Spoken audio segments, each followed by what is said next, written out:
नमस्कार बच्चों, हम पढ़ रहे थे ग्रामर का चैप्टर नंबर 10 जिसका नाम है विशेषण। तो विशेषण जैसा कि हमें पता है कि ऐसे विशेषता बताने वाले ऐसे शब्द जो संज्ञा या सर्वनाम की विशेषता बताते हैं। ऐसे शब्द जो संज्ञा या सर्वनाम की विशेषता बताते हैं उन्हें कहा जाता है विशेषण। और विशेषण के हैं 4 भेद: गुणवाचक, परिमाणवाचक, संख्यावाचक और सार्वनामिक। जैसे हमने कल 2 भेदों के बारे में पढ़ लिया था, एक था गुणवाचक, दूसरा परिमाणवाचक।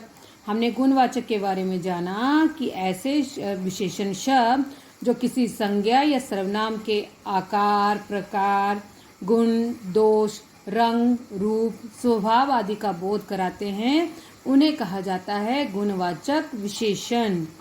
तो गुणवाचक विशेषण में जैसे बड़ा, चंचल, बुद्धिमान, छोटा, नीला, पीला, मोटा, पतला, फिर शहरी, जापानी, खट्टा, मीठा, इस तरह के जो शब्द आते हैं वो आते हैं हमारे गुणवाचक विशेषण में। उसके बाद था हमारा परिमाणवाचक विशेषण। जैसा कि हमें नाम से पता है, परिमाणवाचक यानी माप, मात्रा या माप तोल। तो ऐसे विशेषण शब्द जो हमें किसी वस्तु की मात्रा, माप या तोल के बारे में बताते हैं तो उन्हें कहा जाता है परिमाणवाचक विशेषण। और परिमाणवाचक विशेषण के भी 2 भेद हैं, एक निश्चित, दूसरा अनिश्चित। निश्चित परिमाणवाचक विशेषण जहाँ पर मात्रा या मापतोल निश्चित बताए जाते हैं वो है हमारा निश्चित परिमाणवाचक विशेषण। जहाँ पे अनिश्चित मात्रा या मापतोल के बारे में बताया जाता है वो है हमारा अनिश्चित परिमाणवाचक विशेषण। निश्चित में मात्रा निश्चित ही होती है और अनिश्चित में कुछ पता नहीं होती है, कम ज़्यादा है तो कितना है, कैसे है ना। तो ये हमारे निश्चित और अनिश्चित परिमाणवाचक विशेषण।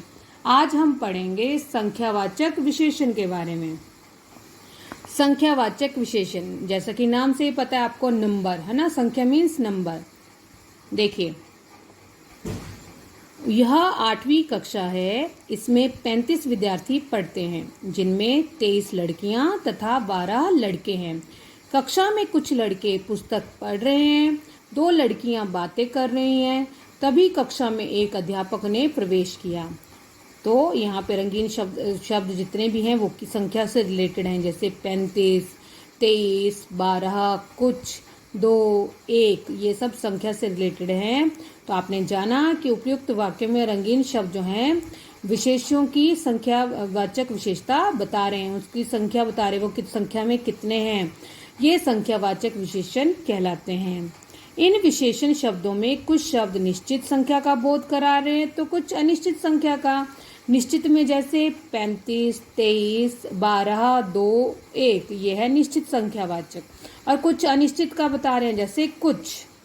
इस प्रकार विशेषों की संख्यावाचक विशेषता बताने वाले विशेषण शब्द जो संख्यावाचक विशेषता बता रहे हैं, ऐसे विशेषण शब्द हमारे कहलाते हैं संख्यावाचक विशेषण। प्रायः जातिवाचक संज्ञाओं को ही संख्यावाचक विशेषता बताई जाती है। जितने भी जातिवाचक संज्ञाएं हैं उन्हीं की हमें संख्यावाचक विशेषता बताई जाती है। देखिए कैसे।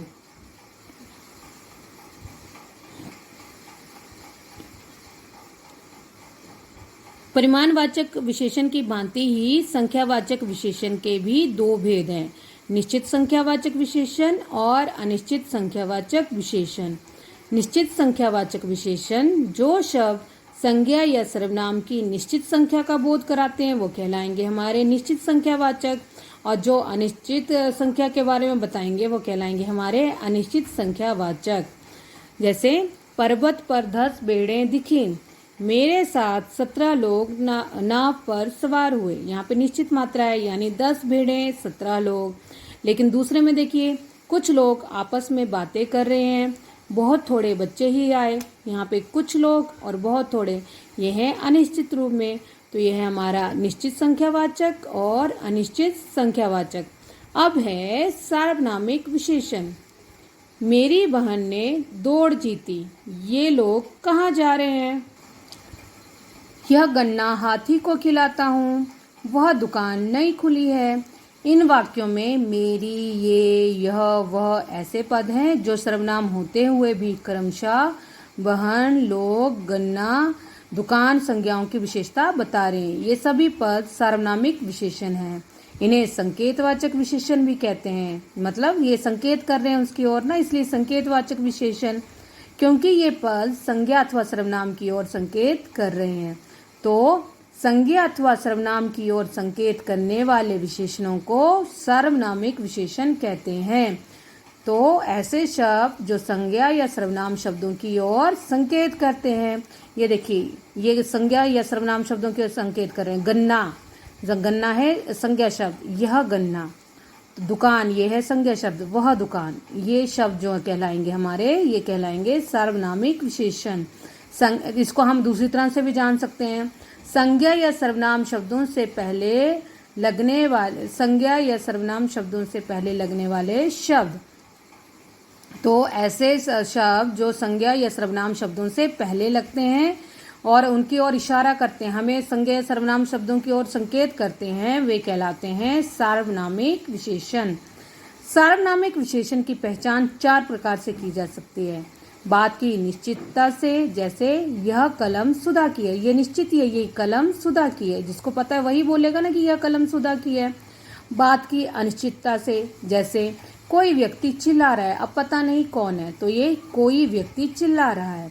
अब प्रश्न सूचक पद के माध्यम से, जैसे किस गली में तुमने उसे देखा। संबंध सूचक पद के माध्यम से, जैसे यह दरी मेरी है, वह दरी तुम्हारी है। संबंध सूचक के माध्यम से भी हम इनको जान सकते हैं। अब परिमाणवाचक और संख्यावाचक विशेषण में अंतर। आपने जाना कि निश्चित संख्यावाचक होता है, निश्चित परिमाणवाचक भी होता है, निश्चित अनिश्चित संख्यावाचक होता है, तो अनिश्चित परिमाणवाचक भी होता है। निश्चित संख्यावाचक और निश्चित परिमाणवाचक में तो आपको पता चल ही जाएगा, लेकिन आगे दोनों में अनिश्चित संख्यावाचक और अनिश्चित परिमाणवाचक में अंतर करना थोड़ा सा डिफिकल्ट है। तो आइए जाने कैसे। जिन वस्तुओं को गिना जा सकता है उनकी संख्या का बोध कराने वाले शब्द संख्यावाचक कहलाएंगे। मीन्स जो वस्तुएं गिनकर ली जाती हैं उन्हें हम रखेंगे संख्यावाचक की कैटेगरी में, और जिन वस्तुओं को हम नाप या तोल सकते हैं या उनकी मात्रा जान सकते हैं वो कहलाएंगे हमारी परिमाणवाचक की कैटेगरी में। जिन वस्तुओं को नापा या तोला जा सकता है उनको परिमाण बताने वाले शब्दों के रूप में हम कहेंगे उसको परिमाणवाचक विशेषण। अतः दोनों विशेषणों में यही अंतर है कि एक गणनीय है और दूसरा माप तोल संबंधी। एक काउंटेबल है और दूसरा माप तोल के रूप में लिखा जाता है। जैसे मेरे घर में 3 पेड़ हैं, अब इसको हम नाप तोल थोड़े ना सकते हैं, मात्रा थोड़े ना, उसकी क्वांटिटी थोड़े ना बता सकते हैं, तो ये आएगा संख्यावाचक में। दादी ने 10 लीटर पानी बाल्टी में डाला, तो ये मापा गया है, तो इसलिए परिमाणवाचक। कुछ पेड़ घर